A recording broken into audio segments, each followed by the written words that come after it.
अगर आप ये वीडियो देख रहे हैं तो इसे पूरा देखने के बाद इसका पिछला पार्ट भी जरूर देख लीजिए ताकि पूरी कहानी आपको अच्छे से समझ आ सके। टाइम चैम्बर के अंदर नारुतो केसीएम मोड में खड़ा होता है, जहां उसके चारों ओर बहती हुई सुनहरी चक्रा न सिर्फ हवा को भारी बना रही होती है, बल्कि उसी चक्रा के भीतर सुपर सायन रेज भी पूरी तरह स्थिर होकर उसकी ऊर्जा का हिस्सा बन चुकी होती है। और इसी के साथ उसकी एक आंख में शिंकाइगन शांत लेकिन बेहद गहराई के साथ एक्टिवेट दिखाई देता है, जैसे तीनों ताकतें अब अलग अलग नहीं बल्कि एक ही शरीर में पूरी तरह संतुलन के साथ मौजूद हों।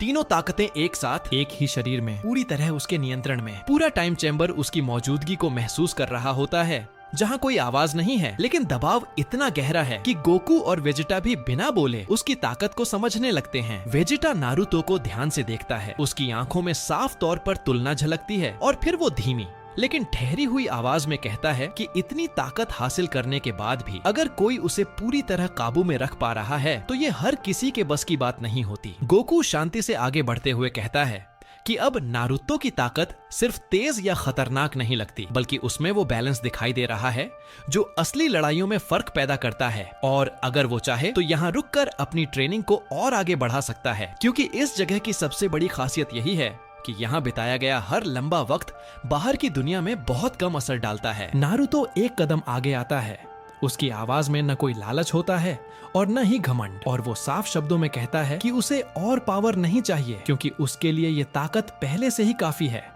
और अब उसका मन सिर्फ अपने घर लौटने की तरफ जा रहा है, क्योंकि उसे नहीं पता कि वहाँ इस वक्त हालात कैसे होंगे। उसके ये कहते ही कुछ पल के लिए पूरा टाइम चैम्बर खामोश हो जाता है, जैसे हर चीज ने एक साथ सांस रोक ली हो। वेजिटा हल्की सांस छोड़ता है, नारुतो की तरफ देखता है और बिल्कुल कैजुअल लेकिन चुभती हुई टोन में बोलता है, वैसे भी अब यहाँ ज्यादा रुकना ठीक नहीं है। इतनी बेचैनी देखकर तो यही लगता है कि तुम्हें अपनी वाइफ की याद आ रही है ना? ये सुनते ही नारुतो थोड़ा चौंक जाता है, उसके गाल हल्के से लाल पड़ जाते हैं और वो घबराकर तुरंत बोल उठता है, अरे नहीं नहीं, ऐसी कोई बात नहीं है। गोकू ये सब देखकर अपनी मुस्कान रोक नहीं पाता और कहता है कि चलो अब बाहर ही चलते हैं। नारुतो अपना केसीएम मोड डीएक्टिवेट कर देता है और उसके चारों ओर बह रही सुनहरी चक्रा धीरे धीरे शांत हो जाती है। तीनों टाइम चैम्बर से बाहर निकलते हैं और जैसे ही दरवाजा खुलता है, हिनाता की नजर सीधे नारुतो पर पड़ती है, जिसके बाद वो बिना कुछ बोले आगे बढ़ती है और नारुतो को कसकर गले लगा लेती है। नारुतो भी कुछ नहीं बोलता, वो बस एक पल के लिए आंखें बंद कर लेता है और उस पल उसके चेहरे पर ऐसा सुकून दिखाई देता है जैसे सारी लड़ाइयाँ, सारी ट्रेनिंग और सारी थकान उसी एक पल में खत्म हो गई हो। थोड़ी दूरी पर खड़ी बुल्मा ये सब देखती है और वेजिटा की तरफ देखकर हल्की मुस्कान देती है, जबकि गोकू इधर उधर नजर घुमाकर ये कह देता है कि उसे अब चीची के पास लौटना चाहिए।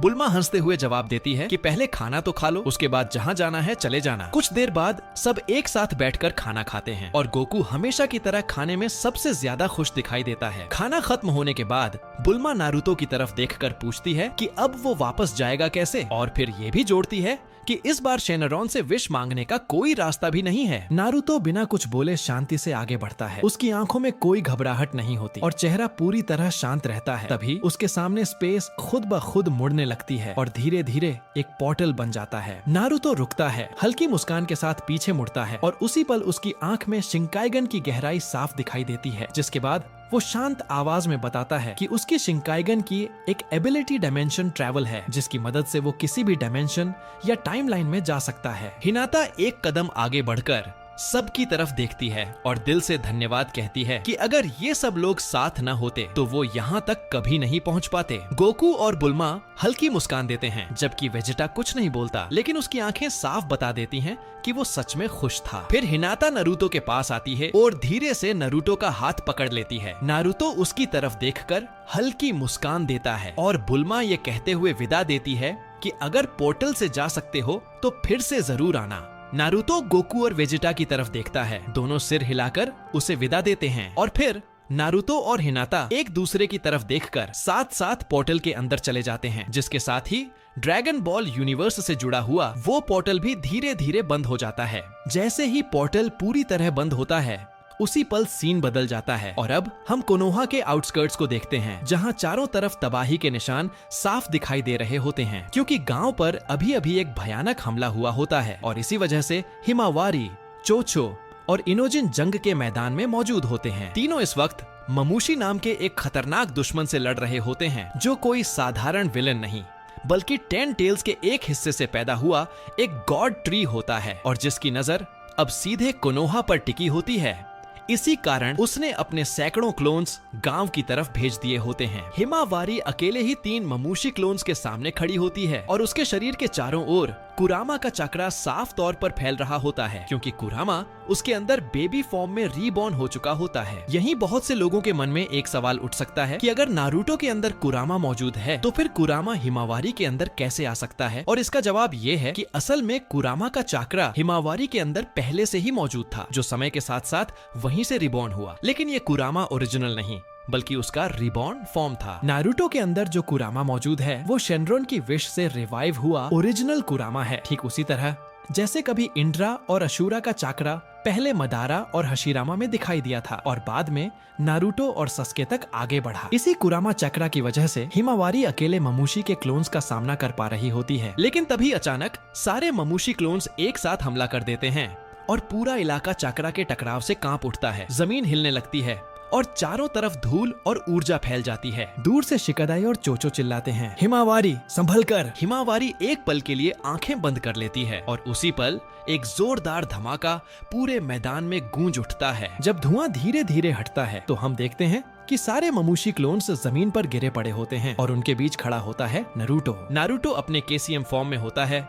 उसके शरीर के चारों ओर सुनहरी चक्रा की लहरें बह रही होती हैं और जैसे ही वो खड़ा होता है पूरा युद्ध का मैदान अचानक शांत हो जाता है। हिमावारी आंखें खोलती है और सामने अपने पिता को खड़ा देखकर एक पल के लिए सन्न रह जाती है। लेकिन तभी उसकी नजर दूसरी तरफ जाती है जहां नारुतो के ठीक पीछे हिनाता खड़ी होती है और उसका हाथ नारुतो के कंधे पर टिका होता है। एक पल के लिए पूरा जंग का मैदान बिल्कुल शांत हो जाता है और हिमावारी के साथ साथ वहाँ मौजूद हर कोई स्तब्ध रह जाता है। शिकादे, चोचो और इनोजिन एक साथ बोल उठते हैं, लॉर्ड सेवेंथ। हिमावारी अपने माता पिता को अपने सामने देखकर कांप जाती है और भर्राई हुई आवाज में चिल्लाती है, डैडी, मॉम। फिर वो दौड़ते हुए नारुतो और हिनाटा की तरफ जाती है, दोनों को कसकर गले लगा लेती है और फूट फूट कर रोने लगती है। रोते हुए वो बस इतना कह पाती है, मुझे पता था आप लोग जिंदा हैं। नारुतो हल्की मुस्कान के साथ उसके सिर पर हाथ फेरता है और हिनाता उसे अपनी बाहों में भर लेती है। तभी नारुतो धीमी आवाज में बोलता है कि आखिर यहाँ चल क्या रहा है और गांव पर ऐसा हमला क्यों हो रहा है। और उसी पल उसके मन में कई सवाल एक साथ उठने लगते हैं।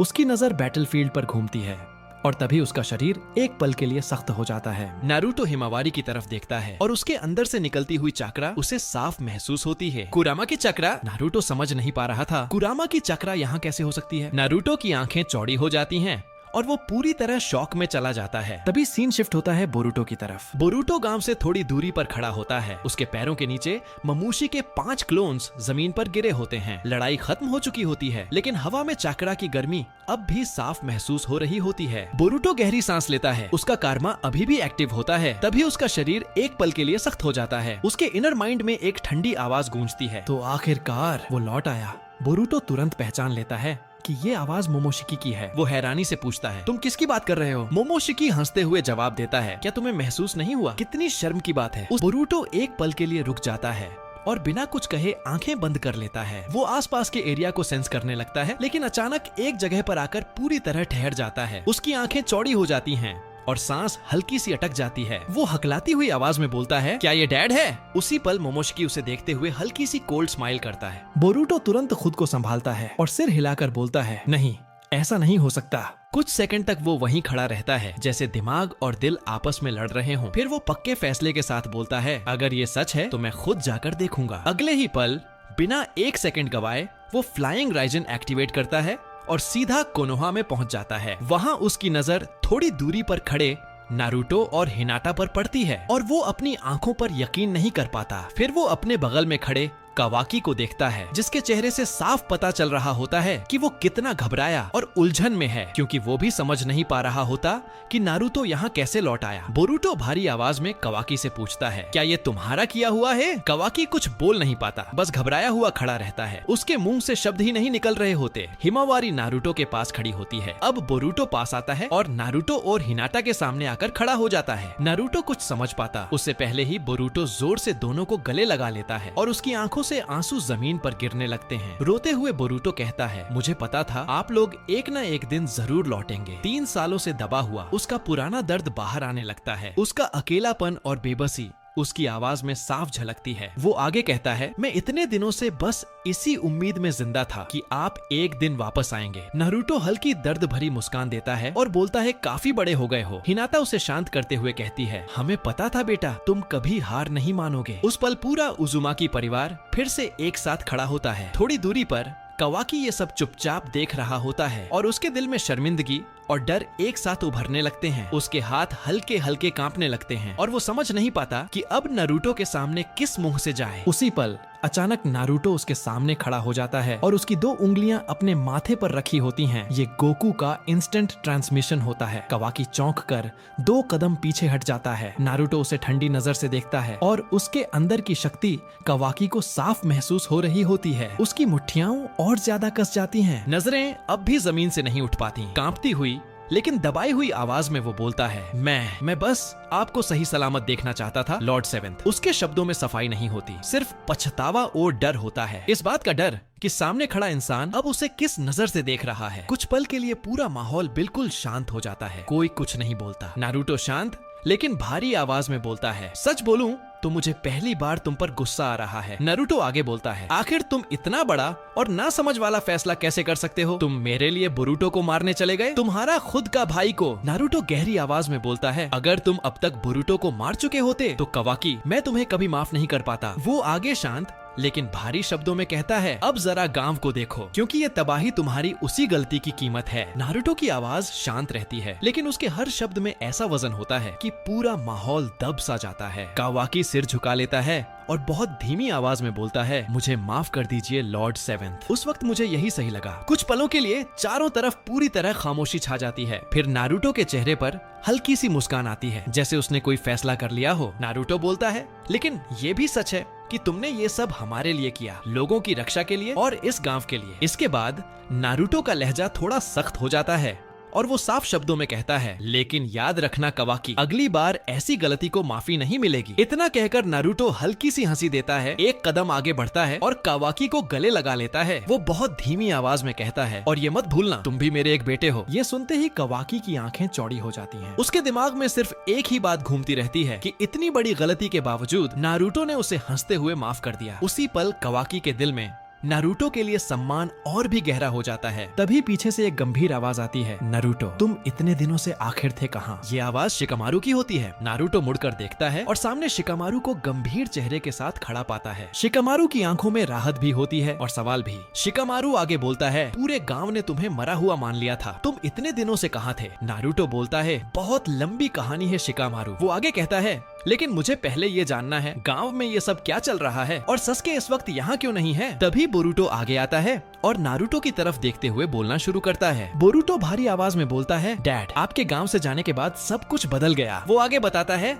एडा की ओमनीपोटेंस एबिलिटी की वजह से पूरी रियलिटी पलट गई। पूरी दुनिया मुझे आपका हत्यारा समझने लगा और कवाकी को आपका बेटा मान लिया गया। मास्टर सस्के ने सच समझ लिया था, इसीलिए उन्होंने मेरा साथ दिया। लेकिन बोरुटो की आवाज थोड़ी भारी हो जाती है जब वो कहता है, लेकिन बाद में वो भी ओत्सुत्सुकी का शिकार हो गए। वो बताता है, अब वो एक गॉड ट्री में बदल चुके हैं। उसके बाद 10 टेल्स से पैदा हुए नए ओत्सुत्सुकी सामने आए। वो समझाते हुए बोलता है, ममुशी उन्हीं में से एक है और उनका लीडर जूरा है, जो अभी नीचे जमीन पर गिरे हुए हैं। ये सब उसका क्लोन थे। नारुतो कुछ पलों तक बिल्कुल शांत खड़ा रहता है। बोरुटो की बातों के बाद उसका चेहरा सख्त हो जाता है। उसकी आंखों में गुस्सा नहीं होता, बल्कि एक ठंडी और गहरी गंभीरता उतर आती है। नारुतो धीरे से अपनी मुट्ठी भींचता है। उसके आसपास की हवा भारी होने लगती है। नारुतो गहरी आवाज में बोलता है, तो मेरे जाने के बाद यहाँ इतना सब कुछ हो गया है? ये सुनकर शिकामारू गहरी सांस लेता है। वो कुछ पल बिल्कुल चुप रहता है, फिर बहुत धीमी लेकिन साफ आवाज में बोलता है, तो मेरा शक गलत नहीं था। उसी पल सीन बदल जाता है। अब हम कोनोहा के अंदर एक हिडन प्लेस देखते हैं। वहाँ जूरा खड़ा होता है। वो अचानक रुक जाता है। उसकी आंखें सख्त हो जाती हैं। जूरा आसपास फैलते चक्रा को ध्यान से महसूस करता है। वो गहरी आवाज में बोलता है, 9 टेल्स का चक्रा। वो एक पल के लिए रुकता है, फिर दोबारा सेंसिंग करता है और तभी उसे फर्क साफ समझ में आ जाता है।